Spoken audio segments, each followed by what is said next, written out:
Hi guys, I'm Sunny Chayes and I'm out here in California. So excited to be with you. For those of you who don't know me, I'm a mythbuster, I'm a social activist, and I have a couple of radio shows, and I'm a musician. So among all those other things, I'm so grateful to be here with Bob Jayco today, who is a channel for an incredible being called soul. Of course, that stands for source energy signals of, signals of love, actually. And Bob is also the co-creator of Co-Creation Global, which is an emerging consciousness. Well, it's going to be a lot of things, but it's going to be all things communication. So we're going to be looking forward to bringing that to you, and some of you may already know about it. And so today what we're going to be doing, there's so much going on the planet, in our inner hearts, in our outer hearts. It's a new decade. Of course, it's a new year, and it's certainly a new decade as well. And there's so much change that's possible, and there's so much change that's just happening.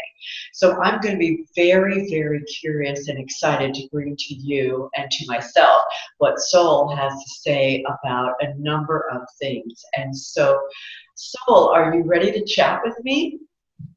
Just, I haven't brought Soul through yet, so what I'll do is I'll just basically move into a different frequency, and then Soul will emerge and address you. Okay. And you will, oh, very good. So while you're doing with that, we will do some deep breaths and just relax here for a moment. Be with ourselves.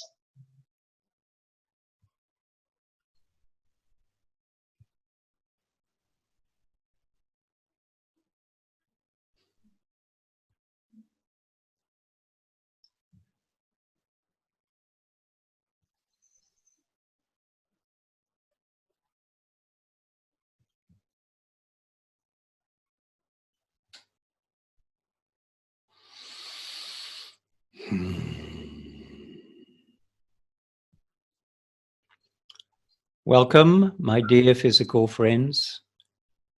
We are Soul, also known to you as signals of love.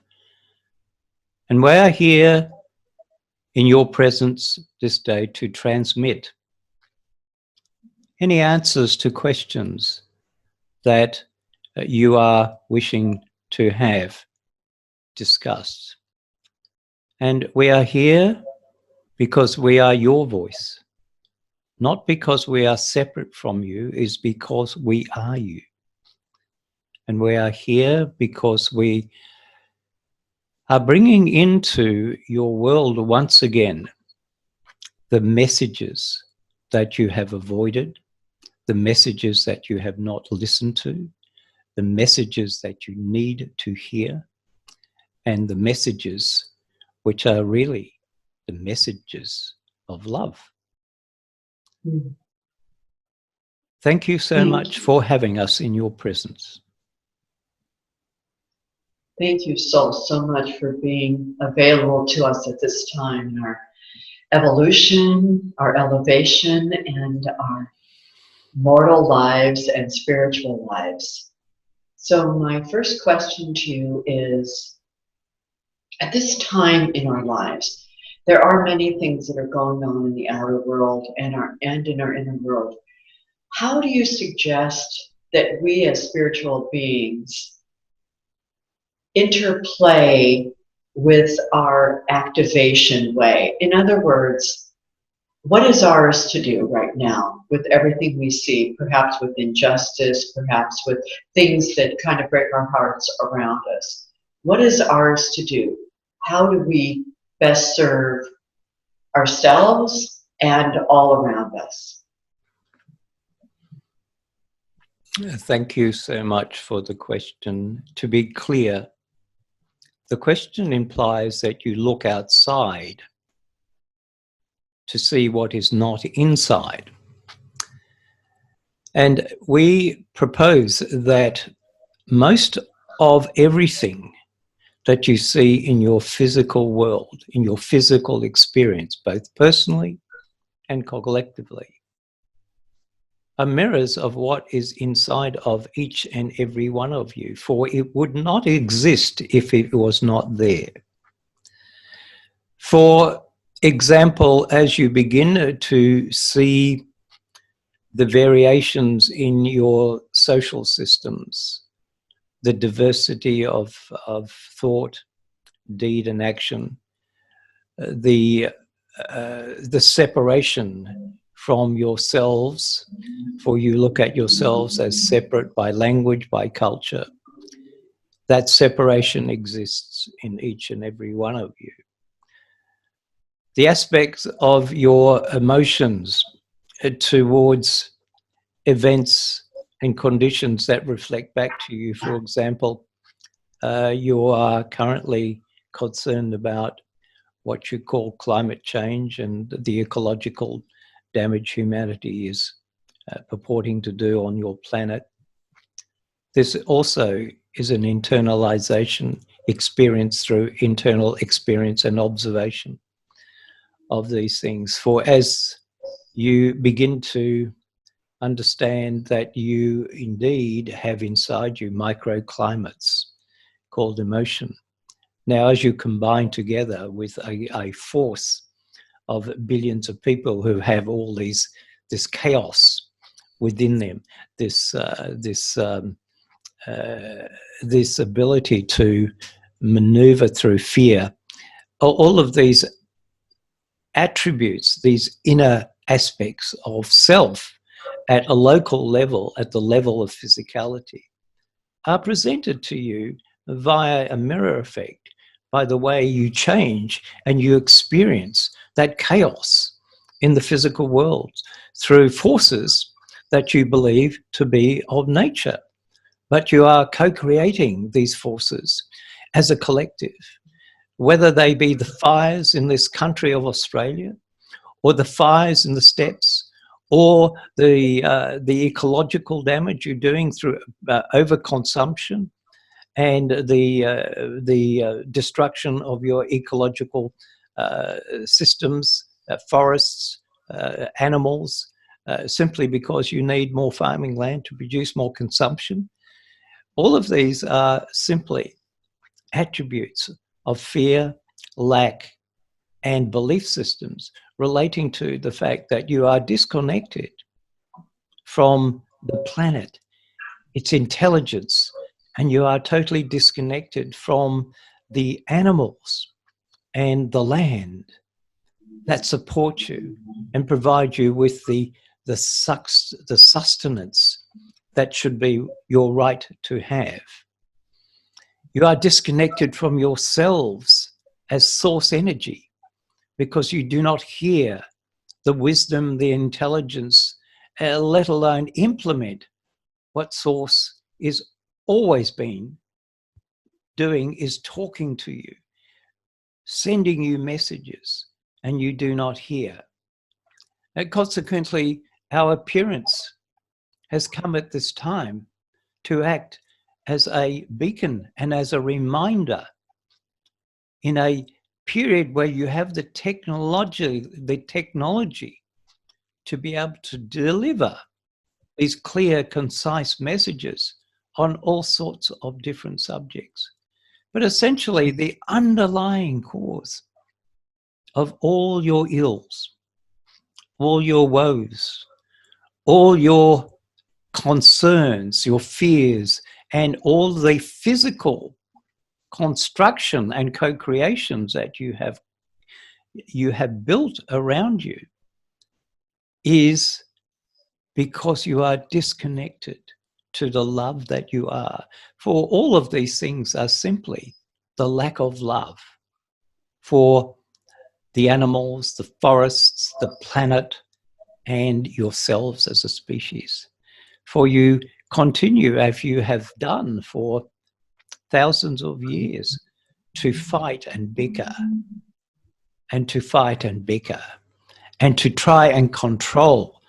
Some of you like the idea of power by control, by force, and you try and usurp your authority on yourselves, your own constituents, and other countries. and other countries revert back and they reject your forceful overtures, and therefore you rise into conflict. And you have been doing this since the beginning of time. We, as source, this energy, this frequency, has been sending to you literally thousands of messengers. And some are heard in small ways, some are disregarded, some are given, their stories are transcribed and rewritten, so they allow those in power to create more power. And so it continues. So you have built in your reality a world that is based in reality on a lie. You believe yourself to be functional and physical, when that is also a lie. You are not absolutely solid. You are indeed frequencies. The only reason you seem to be solid is because you have been given senses. These senses are the facilities that give you the dimension of solidity. And those combined with the things called emotions give you a sense of whether that experience is good or bad, and therefore the opportunity to co-create a different experience. So you have also constructed a duality process in your world, so you can begin to discern and choose different options when the options you are currently co-creating are not comfortable, or indeed create the possibility of co-destruction for the individual or the planet. So we answer that question in that way, and hopefully it is the proposed question that you are asking. Otherwise, we shall address it in another way, if you wish. Well, thank you for that. I think many people out there really understand that as a collective, that we are disconnected and that we're not honoring the planet in every single way, the water, every leaf, every root of every tree, understanding the value that we are here with everything, that we're not here to use things as a resource, that we are part of all of it as equal, not above or below anything else that's on this planet. Many ecologists speak that way, and environmentalists, and many people also don't understand that. And so thank you for that information and that love. And I have a question to ask, to take it a little further. Are there peoples, are there cultures who are doing it right, who have it going on, as we may say here in LA, that we might find as an example, as an inspiration, as sort of a way forward, perhaps, even if they're ancient? When you look at your history, look at the indigenous or aboriginal cultures who were connected to the land, who were connected to spirit, and understood the relationship. For they saw in the sky and in the trees and in the animals themselves. And there was no difference between the man, the woman, or the child of these tribes.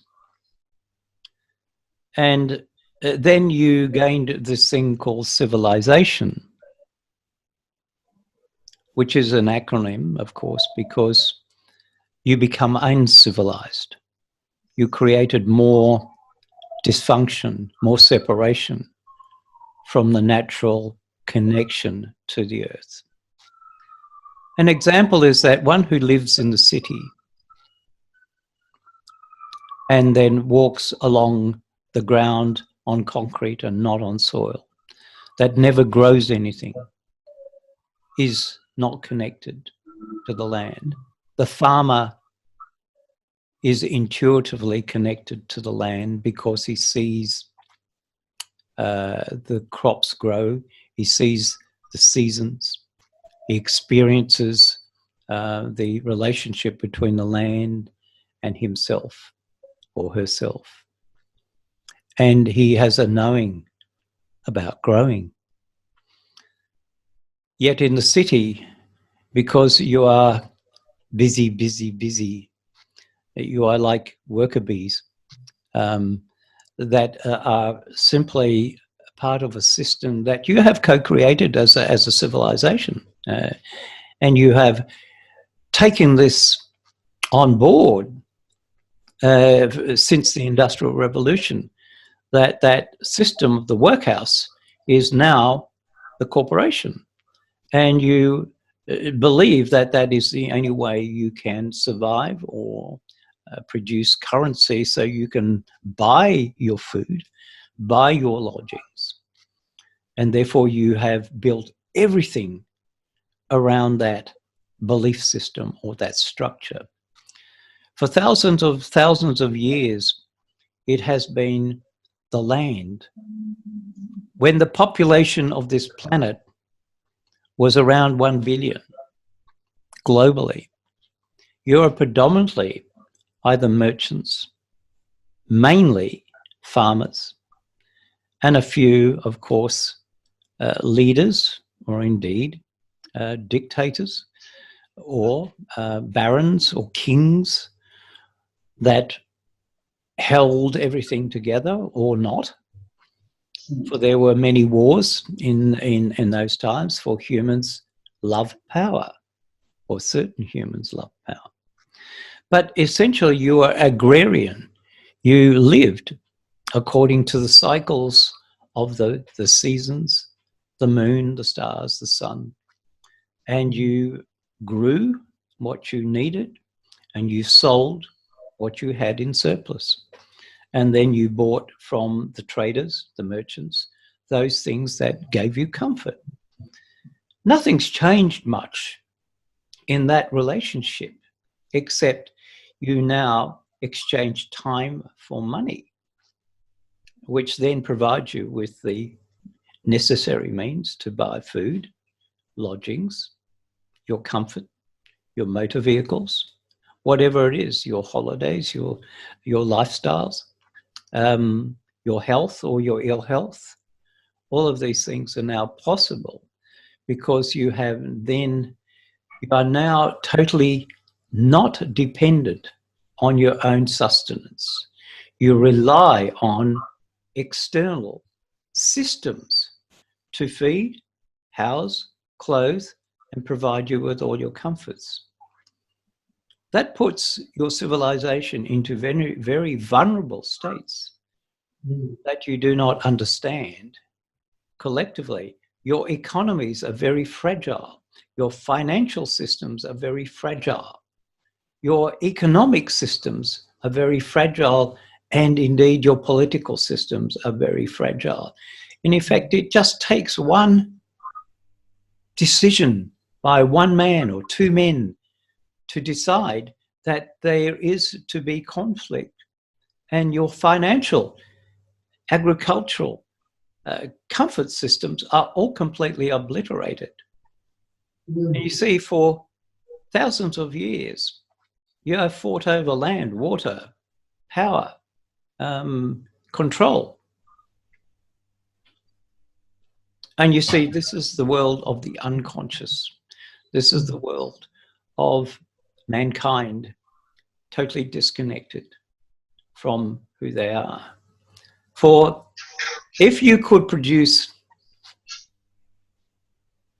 a situation or co-create a situation where there are no borders, where all people of all creeds, cultures and languages could live in peace and harmony together and know they are one, you would have no need for borders. You would have no need for separation. You would have the ability to share your resources equally And without that situation where everybody has nothing and few have everything, you could begin to live in a different way. You would educate your children in a different way, and you would learn to share equally and without reservation. You would love your planet.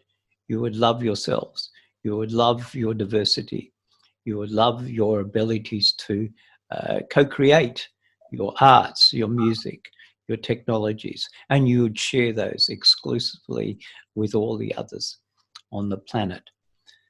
And you could live this planet of yours called Earth has the ability to maintain and sustain 5 times what it currently holds, if you understood how to work with it instead of destroying it, you see.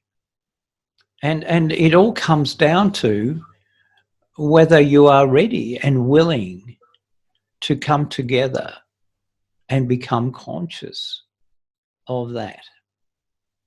You see, you are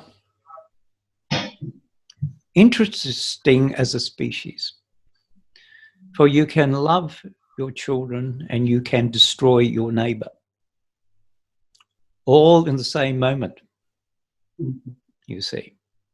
And that is one of the options of a multi-dimensional human being, for they can be many things in different compartments of the moment, according to what is predominantly their emotional status at that time. For if they're in anger, they would tend to be violent and maybe destroy. And when they are in peace, they are settled, they are balanced. And when they love, they express that love to many others. But because you have developed co-creative systems of understandings and beliefs that you carry down from one generation to the next generation and to the next generation. These are slowly being eroded, but not fast enough for you to create critical mass change. And critical mass change requires the attention and the collaboration and the convergence of a group of people large enough to make an unavoidable difference to the rest of the planet. In other words, that population of what we shall call the conscious co-creative agents of change are seen in every aspect. They are embodied and engaged in every element of life in the field of the unconscious as well. So they become the instruments of messaging and the instruments of change in a way that's never been seen before, because you have a great force that is working together. Now, you see, if you look at all the major avatars, those of the humankind and those of not the humankind, for example, we shall mention the name of one called Gandhi, who existed and changed the whole status of that country called India, just simply because he had a vision about being freed from the shackles of an empire. And he used peace. He was prepared to sacrifice his self and his movement in order to create the change. Eventually, he brought together the population of that country just by building upon that idea and talking to the people who also caught the frequency, who became the frequency. And then gradually he built it up over 10 or 15 years, where the empire that controlled saw they had no more control and left and gave back the country to its people.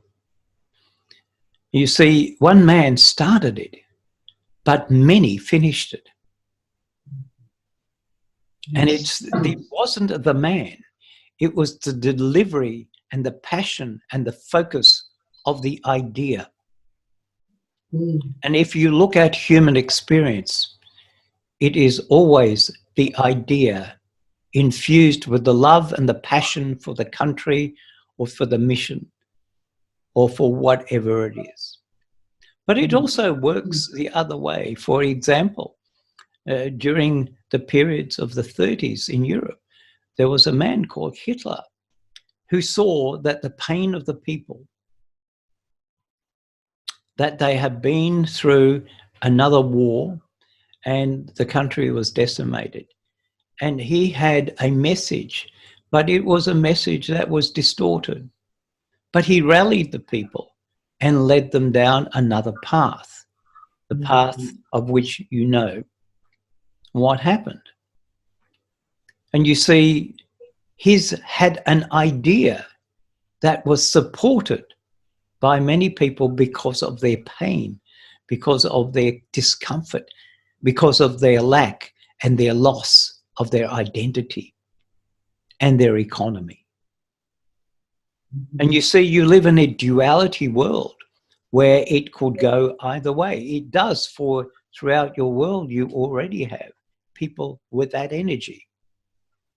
But you also have people that are beginning to step forward with the love and the understanding that you are one consciousness. And we are transmitting through this vessel at this point in time, and this vessel has agreed to be one of those agents of change. He is not just the only one. There are many emerging and there are many yet to emerge. But what they are not happening at this point in time is the need to converge, to walk in lockstep and to share and to agree to work together as one cohesive system. For it is only with one cohesive system that you will evoke the necessary frequencies and power to change. Ooh. And so I'm thinking, as I'm listening to your beautiful words, I wrote some notes down while you were speaking, and of course you may have heard in the background the sirens going off, and that's sort of how it feels in our consciousness and the outer and the inner. And so as I'm thinking of sirens going off, I'm thinking of everything that you're saying. I'm thinking of, first of all, I have two questions. The first is, I'm thinking of the song from Hair many years ago, 50 years ago, and it was the dawning of the age of Aquarius. When the moon is in the 7th house and Mercury aligns with Mars, then peace will join the planet and love will fill the stars. This is the dawning of the age of Aquarius, which was 50 years ago. So is it possible that we are now going into that? And the other part of my question is, all of the things that you're telling us, is there something other than loving ourselves and going within, which I know is the most important thing? All of you masters tell us that. And we find it harder to do, and sometimes we find it easier to do. Is there something that you recommend that we do first? And again, is this the dawning of the age of Aquarius, or are we actually moving into it finally? We shall answer that question in this way. You are moving into the age of collectivism, of a form of awareness. Now, at this point in time, because you are still, many of you are still invoking and discovering different elements of yourselves. So it's an emerging individual consciousness and an emerging collective consciousness. And you see in your media the emergence of social collectivism, political collectivism, spiritual collectivism, movements around unity or one consciousness. All of these are evolving and becoming more spread out. The words that we speak are now becoming more acceptable in the fields of business, and indeed in conversation amongst the general population to some degree. But to that degree, it is very small in context to a population of 7 billion people that live in poverty, in ignorance, in lack of education, that have no idea. We are suggesting you look at this in the bigger picture and not begin to consider the fact that because as you begin to walk into the spiritual world opens to you. And so you can fall into the trap of thinking that it is being evoked and co-created everywhere else. It is not. All you have to do is travel to the continent of Africa, to South America, to Russia, to Southeast Asia, to China, to see that it is not. To understand that that is not the world yet. However, collectivism, the pooling of groups of people in order to create physical change, is beginning to evolve. Your new, younger people are questioning their theologies, they're questioning the wisdom of their political systems, their social systems, and they're asking questions. Why? And these are important.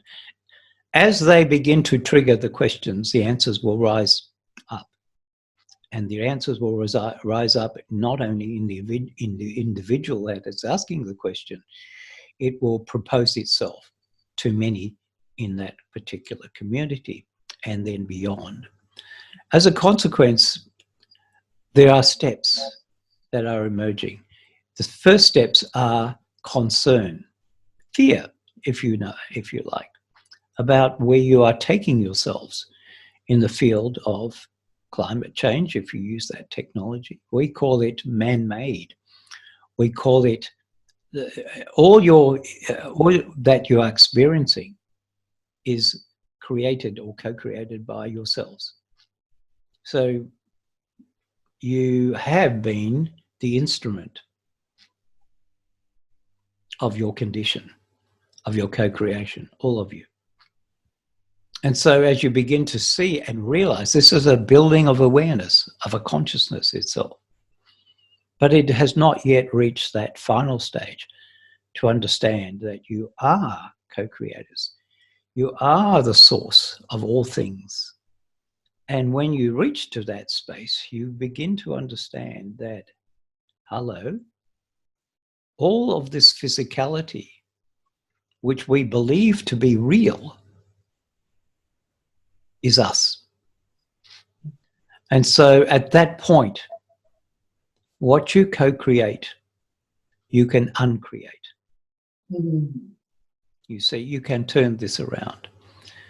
We see humanity not from a place of limitation, for humanity sees itself in a place of limitation. Mm-hmm. We see humanity in a place of infinite possibilities. Mm-hmm. And when you open up to that pathway, you open up the human experience to a phenomenon never existed on this planet, to a space, a condition, and a life where you could call it, in your biblical terms, heaven on earth, or a golden age, a golden dawn. We shall not call it the age of Aquarius, we shall call it the golden dawn of consciousness, where mankind begins to understand that it is one consciousness playing the role of life.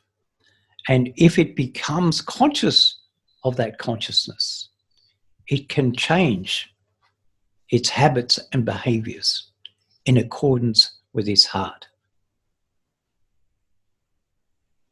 Whew. Thank you for that hope.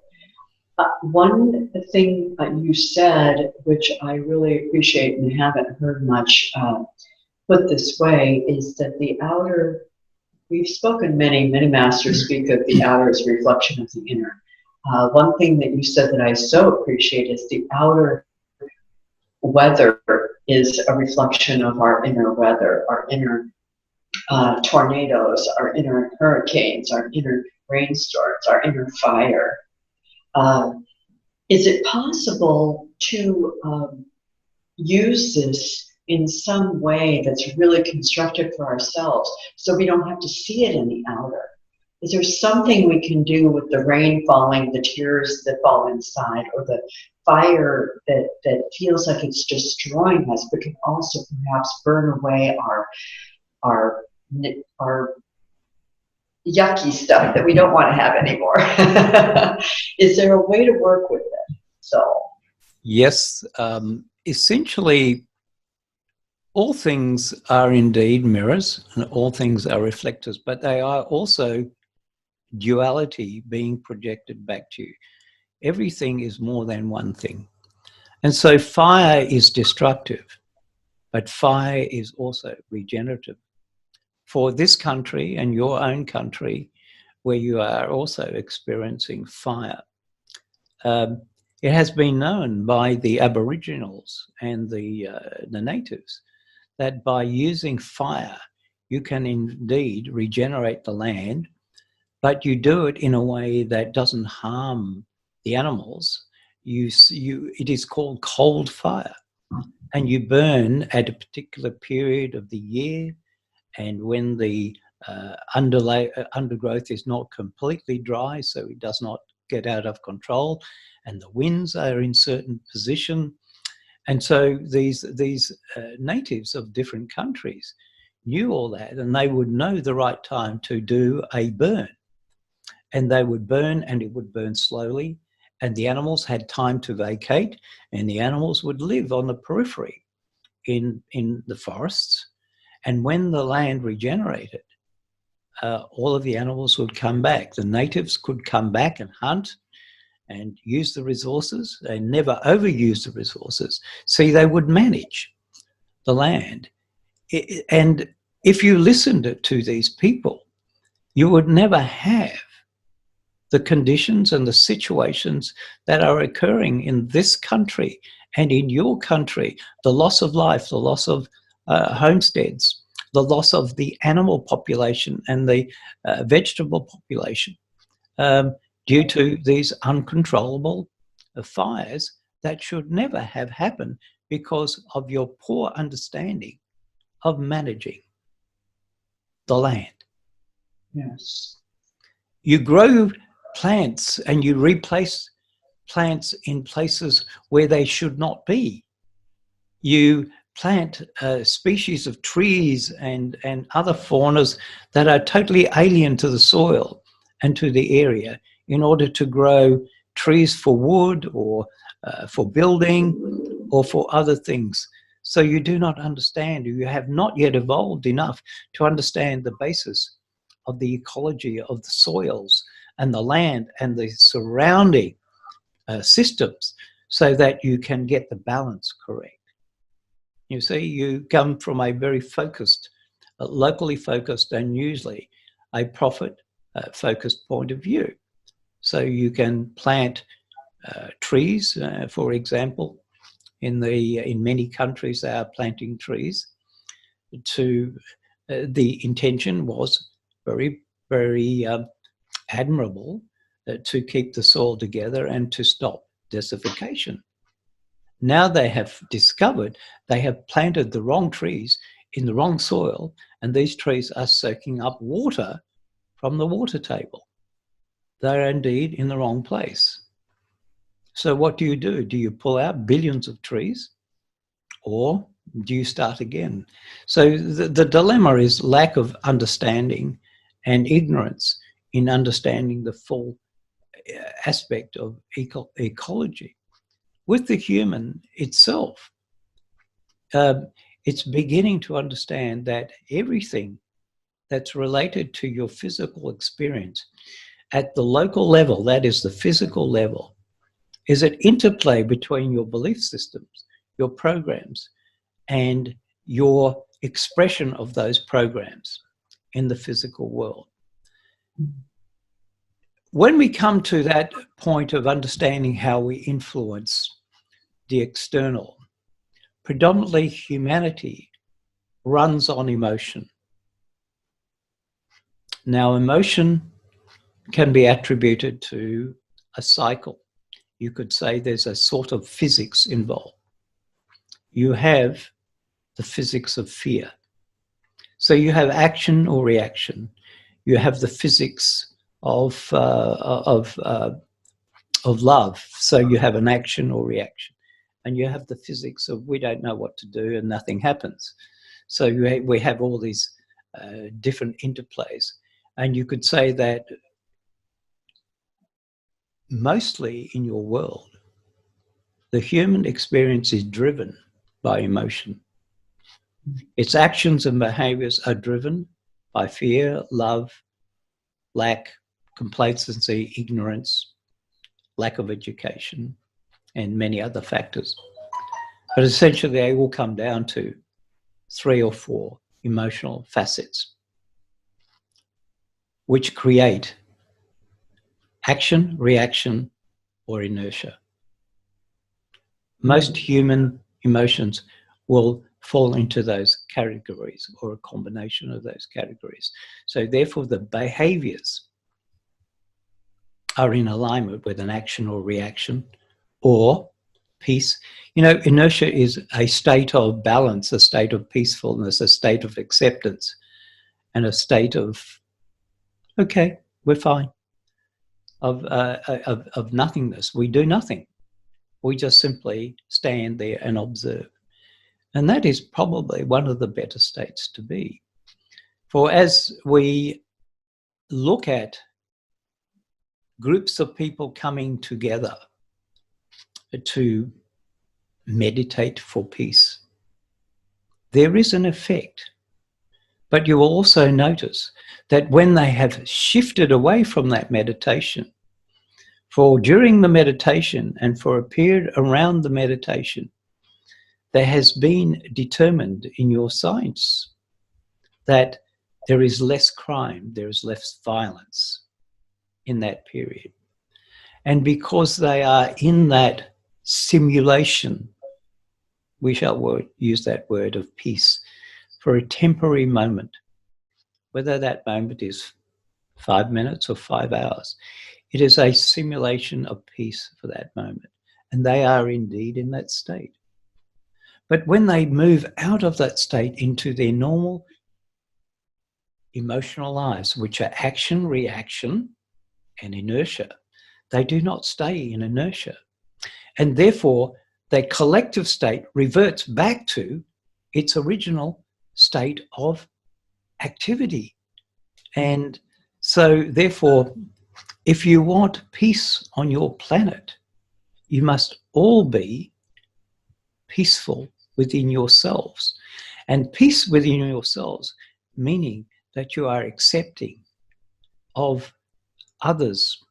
You are accepting of love for yourself. You accept that you have no control over many things. The only things that you have control over is how you think and how you respond. And if your response and reactions are not to your liking and are causing discomfort, then change those to create different responses. You see, emotion is one of the major drivers of wars and separation and many other things, arguments, whatever it goes on. It is all emotionally driven. So for emotion gets you feeling. You can feel hate, you can feel anger, and you can respond in various degrees in that emotional state. It allows you to feel alive, but you do not feel good after that event. So with all of this, with us having so much emotion and so much inner turmoil with the fires and the floods and the droughts and the earthquakes and everything that we can have inside of ourselves, it's easier said than done to just sort of feel peaceful or to be able to be accepting of all those around us. I find when I speak to people, and I find it in my own self, that when I really dig in to see what the separation can be, a lot of times it's about fear that I'm not going to have enough or I'm not enough. And so I need to make sure either I hold on to what's mine or take from others. And of course, that was very much what Hitler played into in Germany. And what's going on now with creating this vibe of the other. We're cool and we're good over here, but those others are coming to take our stuff.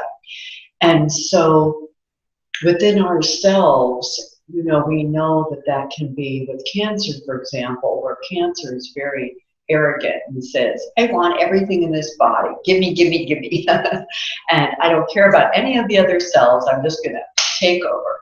So we have it in the outer world, we have it in the inner world. And we all, everyone listening to this, everyone enjoying your brilliant wisdom and love, wants peace, wants to have everything in our cells calm down, wants the love, the mitochondria, the nucleus, everything to be working together for our good, to be copacetic, as we used to say, to be really, really in harmony, harmony, harmony, and balance, balance, balance.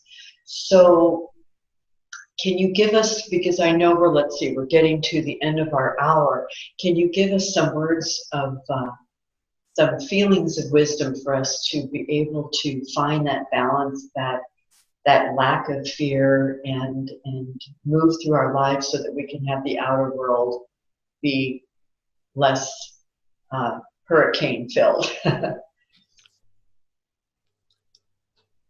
To give you a direct answer for 7.6 billion people who are experiencing different facets of this would be probably difficult, because each person has their own path to co-create and evolve and recognize. And this is something that many of you people in the spiritual world do not understand. There's a perception that one size fits all, and it is an individuation. Even your collective frequencies all move at different levels of frequency and speeds. So it is up to each individual to discover their true nature, to discover that within them they have the frequency and the ability to connect to source. All it is an intention to do so. For this one discovered this when he was 10. He discovered that his true nature existed within him and has been doing and working with this frequency for nearly 60 years of his life, and therefore knows it really well. But the discovery was through pain, through discomfort, through trauma inflicted by his father. And that was the trigger point. He understood that later on that was a blessing, but not in the early period of his life, where he was inflicted with these sorts of behaviors by his parent. But later on, he realized, of course, that his parent was really an instigator, a co-creator of his trajectory into an understanding that was beyond most other people's realm of experience. And so each individual has this ability within them. All they have to do is ask for source to reveal itself to them, to shift into the frequency. How do you do that? It is not in meditation, for source is infinite. You are local. So you cannot do it with the mind. You cannot do it with meditation. You cannot do it with dreams. You cannot do it in any other way except to ask for it to be so. And when you do that, begins the process of opening up many parameters in your physical life. For we say to you, you are always infinite possibilities, but you live your life through infinite limitation. You carry all these anchors, and you wish and wonder why your boat cannot move forward, because you've got anchors over the side that prevents the boat from moving forward. Lift the anchors and the boat will move. And so we say that if you desire to become conscious, then start listening to the messages and listen intently with focus and with passion, and allow the messages to permeate into your experience and apply what you get. You see, you are here as conduits. You are here as fragments, as extensions of source. So source grows. Every experience you have, every microsecond, source experiences and grows. And so do you. But the difference between you and source, source knows what it is. You do not. So your work here is to lift the veil and begin to walk in physical form in the frequency of source. And it is only one intention away, one intention and one focus, and everything will be falling into place. For you wonder about lack, you wonder about why things happen. You are the instrument of why things happen. But you are predominantly unconscious instruments of why things happen. If you become the conscious instrument, you will know that when you set an intention, you reach into infinite possibilities to create possibilities, and that what you intend will appear at your doorstep. And it is as simple as that, but you make it so complicated. Yes, we do.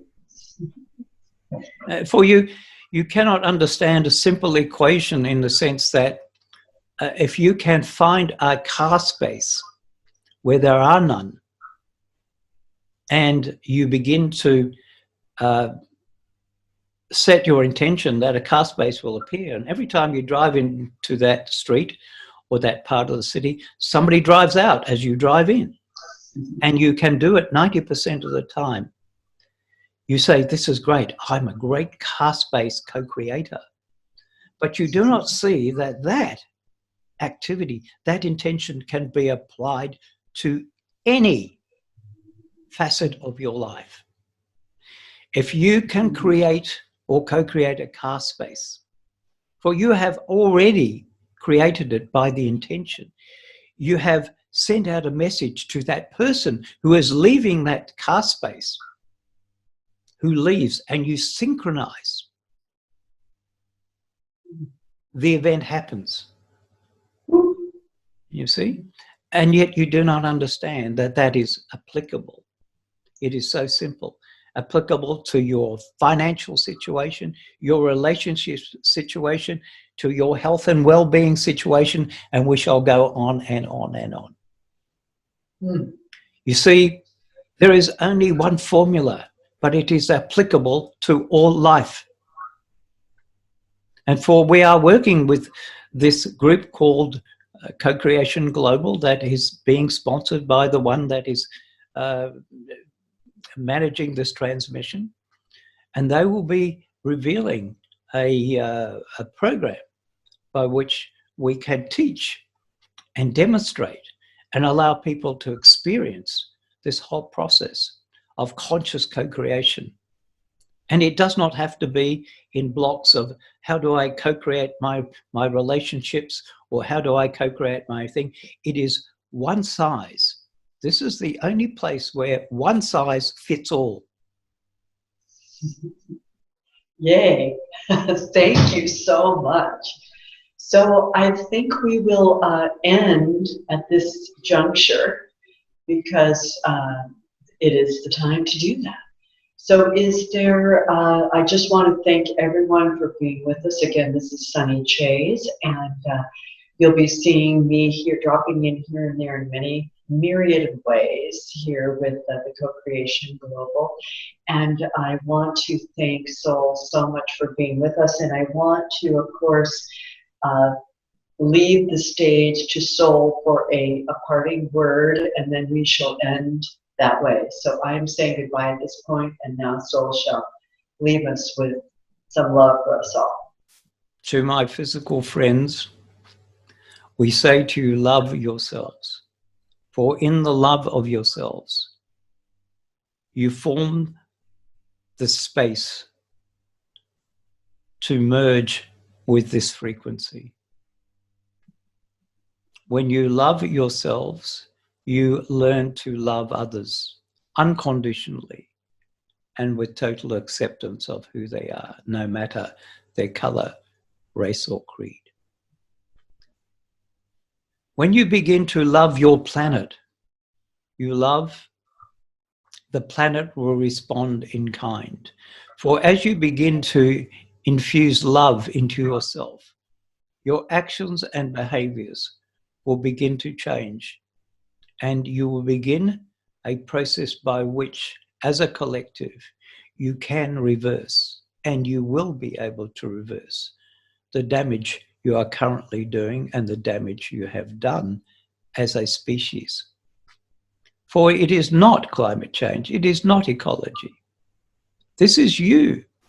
This is all of you co-creating this experience that you call co-creation or climate change or environmental disasters or whatever else you see as being broken. Everything has its purpose. Everything is there to reflect back to you your origins and to reflect back to you your omnipotent power. And that omniscient power is your love for yourselves, your planet, and your species. We thank you for having us in your presence this day, and we are most grateful to be allowed to transmit. We look forward to future transmissions. Blessings. Thank you.